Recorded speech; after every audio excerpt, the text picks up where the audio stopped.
Southampton Under-18s played out an entertaining 3-3 draw with Brighton Hove Albion this morning.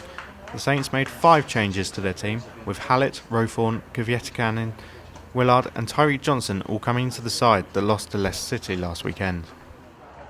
It was Brighton who took an early lead. 3 minutes in, Thomas Byrne got in behind the Saints defence to whip a ball in for Seagulls captain Jordan Maguire-Drew to head home. Southampton replied almost immediately. Stuart Wilkin did well to dribble through the Brighton midfield before Olamola's flick fell to Tyreek Johnson in the box to give Saints their equaliser.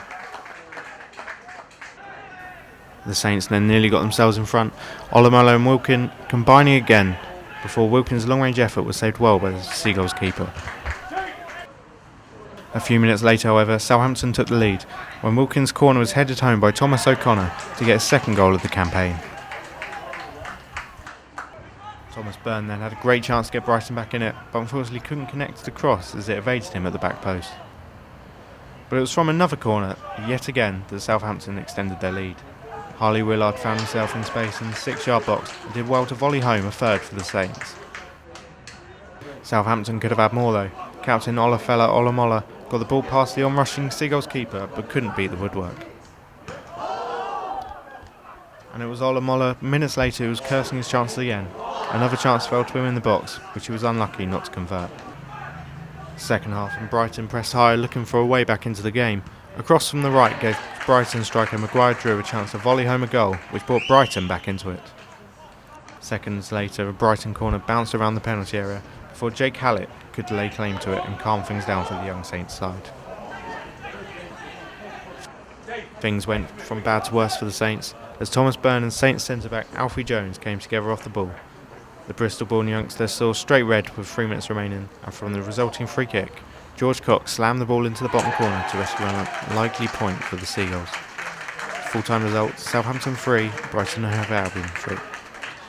I've said this all season long, and I'm not wanting to sound like a broken record. I mean, results, most definitely important. Everybody involved in football, from tots to the first team, want to win games. But for these lads, it's a real learning process and trying to shine them for that next level of getting hopefully a career in football. So it's things like that. Hopefully now Alfie, as long as he plays football, won't do that again. Such a fast start to the game as well. Think back to the opening minute. What were you thinking after 2-3 minutes of the game? I can't tell you. It's still unbroadcastable. Yeah, it wasn't a great start, to be honest with you. And the game kind of, it just sums us up really as a team. And the thing that myself and the other coaches are trying to get through to them, just consistency. I mean, it's like when we are good, we are very, very good, especially on the ball. I mean, we went to Chelsea first half and just, at times, passed them to death. It's just the other side of the game that we're not as consistent at. But on the positive side, getting 3 goals in the first half, some fantastic finishes in there, weren't there? Yeah, I mean, lots of positives. I mean, that's what I say when you start thinking about the result. It's you can stop concentrating on the bits, the actual learning process of the game. So, lots and lots of positives, but probably equally, if not many, bits that we need to for the team need to liven up on and sharpen up on. But individually, more importantly, they need to start learning bits and bobs about the nastier side, the nuts and bolts about the game.